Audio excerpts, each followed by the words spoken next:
Hello everyone, চলে এসেছি আবার একটা নতুন মিনি ভ্লগ নিয়ে। আজকে আবার আমরা বেরিয়ে পড়লাম শপিং করার জন্য।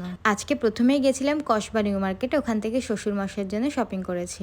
আমরা এত সকাল সকাল শপিং করতে বেরিয়ে পড়েছিলাম যে কসবা নিউ মার্কেটের ভেতরের অনেকগুলো দোকান খোলেনি, তাই ওখান থেকে সোজা চলে গেছিলাম গড়িয়াহাটের এম বাজারে। আর এখানে আমি খুঁজে খুঁজে দেখছিলাম আমার নিজের জন্য কিছু পছন্দ হয় নাকি। আগের দিন তো মায়ের সাথে শপিং করতে এসেছিলাম, সেদিন আমি নিজের জন্য কিছুই কিনিনি, কিন্তু আজকে আমি বাড়ি থেকে ভেবেই এসেছি আমি নিজের জন্য কিছু না কিছু নিয়েই যাব।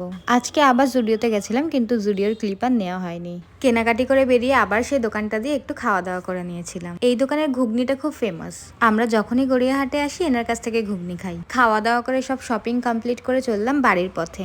বাড়ি যাওয়ার পথে একটা দোকান থেকে একটু কাবাব আর মোমো খেয়েছিলাম। তোমাদের কার কার পুজোর শপিং কমপ্লিট হয়ে গেছে অবশ্যই কমেন্টে জানিও। আর আজকের ভিডিওটা ভালো লাগলে একটা লাইক করে দিও। আর যারা এখনো আমার চ্যানেলটাকে সাবস্ক্রাইব করেনি তারা সাবস্ক্রাইব করে নিও, আর ফেসবুক আর ইনস্টাগ্রাম পেজটাকে ফলো করে নিও। আজকের জন্য এটুকুই, দেখা হচ্ছে নেক্সট কোনো মিনি ভ্লগে। টাটা।